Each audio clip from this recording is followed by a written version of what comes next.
नमस्कार, मी अदिती. आज आपण ज्या कवितेचं वाचन करणार आहोत तर या कवितेची लेखिका आहे स्पृहा जोशी, माझी अतिशय आवडती अभिनेत्री, लेखिका. आणि सध्या स्पृहा जोशी ह्यांचं खूप गाजतंय नाटक सांगा कसं जगायचं. एक घट्ट मैत्रीची गोष्ट आणि अतिशय सुरेख आहे. ज्यांनी पाहिलं असेल त्यांनी परत जाऊन पहा, ज्यांनी पाहिलं नसेल त्यांनी आपल्या मित्रमैत्रिणींसोबत, आपल्या सख्यांसोबत आवर्जून जा आणि पहा. मित्र काय करतात आपल्यासाठी? मित्र काय करतात आपल्यासाठी? काही माणसांशी सांगता न येणारं नातं जडतं कसं?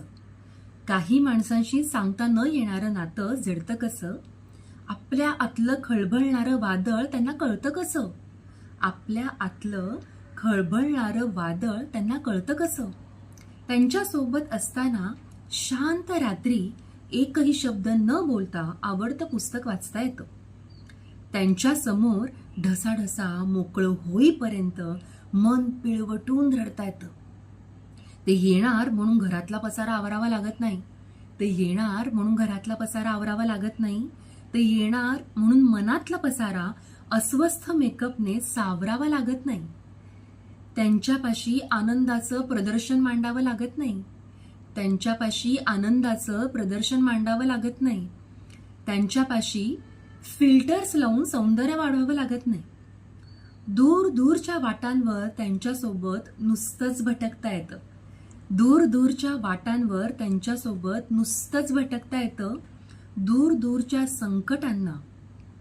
दूरच्या संकटांना त्यांच्यासोबत ती आदळण्याआधीच भिडता येतं. खातं, बॉन्ड, गॅरंटी काही ते मागत नाहीत. खातं, बॉन्ड, गॅरंटी काहीच ते मागत नाहीत. ते फक्त प्रेम करत राहतात. तुम्ही कमी पडलात तरी ते थांबत नाहीत. ते खरं सांगतात, शिव्या घालतात, पाहायचा नसतानाही तुम्हाला आरसा दाखवतात. पण तुमच्यातलं कोमेजलं मूल हाताला धरून बाहेर काढतात. त्याला खदखदून हसायला लावतात.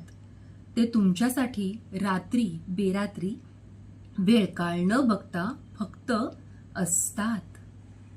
तुमची आशा निराशा, आनंद दुःख, तुमची सगळी स्वप्न ते त्यांची करून टाकतात. लांबच लांब रस्त्यांवर कधी भीती गिळून टाकते. लांबच लांब रस्त्यांवर कधी भीती गिळून टाकते.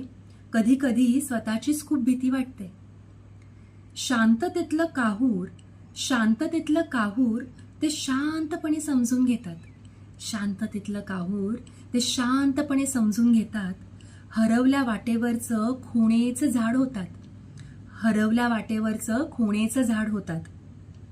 त्यांच्या घट्ट मिठीमध्ये आपली थरथर शांत होत जाताना, त्यांच्या घट्ट मिठीमध्ये आपली थरथर शांत होत जाताना ते फक्त म्हणतात, एकटी नाहीयेस तू, मी आहे ना. ते फक्त म्हणतात, एकटी नाहीयेस तू, मी आहे ना. कशी वाटली कविता? नक्की जरूर ऐका. आपल्या मित्रमैत्रिणींना नक्की फॉरवर्ड करा. Thank you so much. धन्यवाद.